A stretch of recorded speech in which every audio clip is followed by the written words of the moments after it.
Praise the lord. సజీవుడైన దేవుడు, సర్వశక్తిమంతుడైన దేవుడు మన కోసం ప్రాణం పెట్టి మనందరి కోసం సమస్తాన్ని త్యజించి భరించి సర్వ మానవాళి కోసం ప్రాణం పెట్టిన దేవుడు ఎవరైనా ఉన్నారు అంటే అది ప్రభువైన యేసుక్రీస్తు అనడంలో ఎటువంటి సందేహం లేదు. ఎందుకంటే పాప పరిహారం రక్త ప్రోక్షణం అవశ్యం, తద్రక్తేన పుణ్యదాన బలియాగం.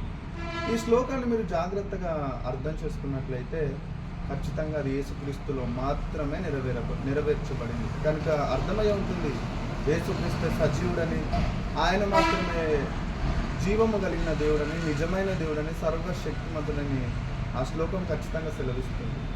కాబట్టి ఏది నువ్వు తెలుసుకోవాలి అనుకుంటే అది ఆ జీవితంలో యేసుక్రీస్తులోనే నెరవేర్చబడింది. మనుషులందరి కోసం తన ప్రాణాన్ని పెట్టాడు. సిలువ రక్తాన్ని ఆయన చిందించి, యవన రక్తాన్ని చిందించి పాపులందరి కోసం తన ప్రాణాన్ని పెట్టిన ఆ దేవాది దేవుని ప్రేమను నువ్వు సిలువలో చూస్తే ఆ ప్రేమ ఎంత గొప్పదో నీకు అర్థమవుతుంది. పరలోకంలో ఉండాల్సిన దేవుడు, పరిశుద్ధుల ఎదుట ఉండాల్సిన ఆ దేవుడు పరలోకాన్ని విడిచిపెట్టాడు. పాపులమైన మన యుద్ధకు వచ్చాడు. ఎందుకు తెలుసా? ఆయన పాపిని ప్రేమిస్తున్నాడు, పాపాన్ని అసహించుకుంటున్నాడు. మరి ఎంతకాలం పాపాన్ని ప్రేమిస్తావు?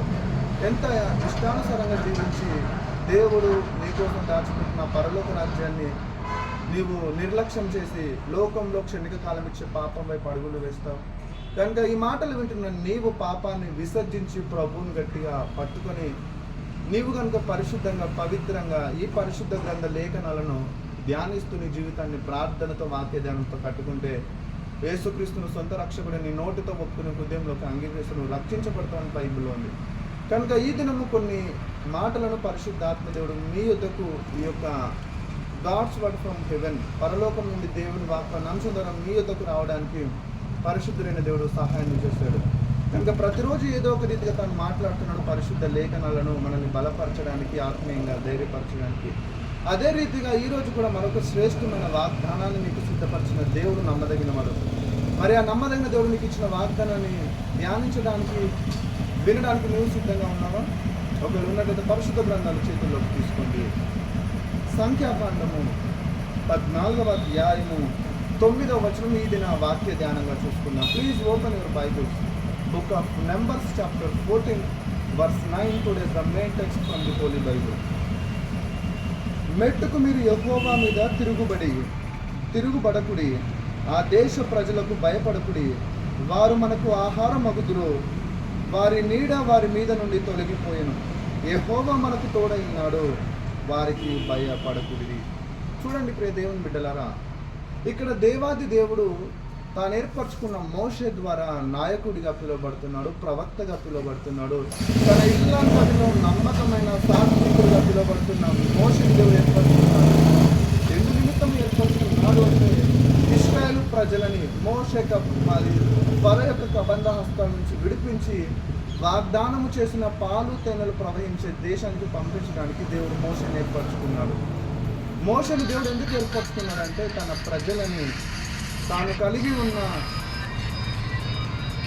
కలిగి ఉన్న ఆ ప్రజల్ని విడిపించడానికి ఆయన ఏర్పరచుకున్నట్టుగా ఎన్నుకున్నట్టుగా చూస్తున్నాం.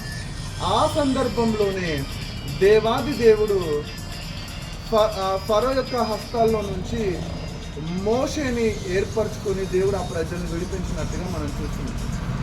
కాబట్టి ఆ విడిపించుకున్న సందర్భంలోనే ఇశ్రాయేలు ప్రజల్ని నడిపిస్తున్నాడు మోషే వాగ్దాన భూమి వైపు.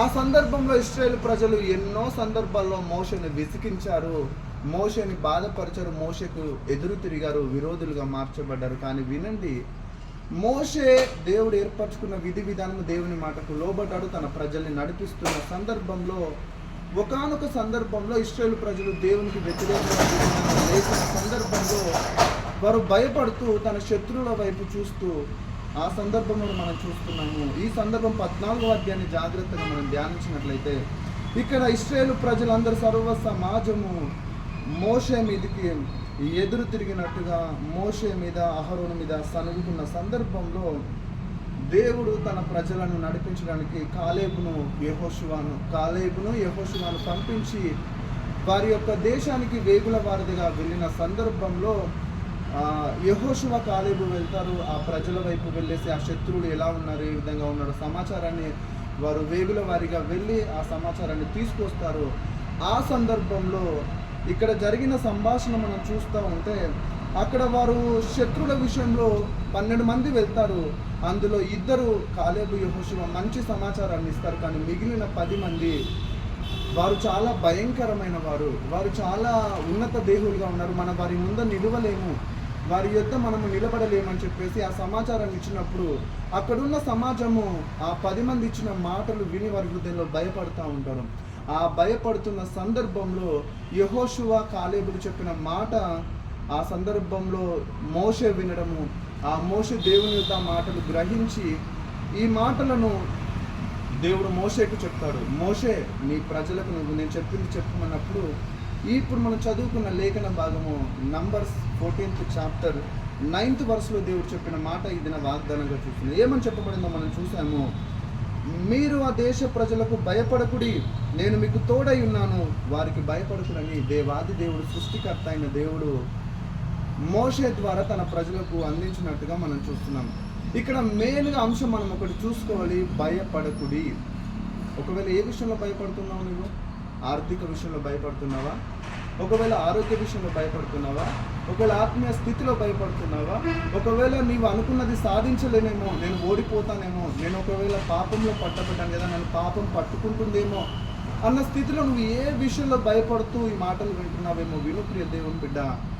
అక్కడ ఇశ్రాయేలు ప్రజల్ని నడిపిస్తున్న మోషే యొద్ద ఉన్న ప్రజలు చాలా భయపడుతున్నారట. ఒక భయం విషయంలో, తమ శత్రువుల విషయంలో భయపడుతున్నారు. అక్కడికి వచ్చిన పరిస్థితులను చూసి ఆ ప్రజలు దాదాపుగా ఉన్న 20 లక్షల కాల్బలము భయపడుతుంది. కానీ ఆ భయపడుతున్న ప్రజలతో దేవుడు మోషే ద్వారా ఏమంటున్నాడంటే, మీరు ఏ విషయంలో భయపడద్దు, ఆ శత్రువుల గురించి మీరు భయపడద్దు, వారు మీకు ఆహారం అవుతారు కనుక మీరు భయపడడానికి వీల్లేదు, నేను మీకు తోడై ఉన్నానని చెప్పేసి ఆ రోజు యెహోషువ ద్వారా కాలేబు ద్వారా తెచ్చిన సమాచారాన్ని తన సేవకుడైన మోషే ద్వారా ప్రజలకు చెప్పినట్టుగా మనం చూస్తున్నాం. కనుక ఎప్పుడైతే మోషే ఆ మాటలు విడుదల చేస్తాడో ఆ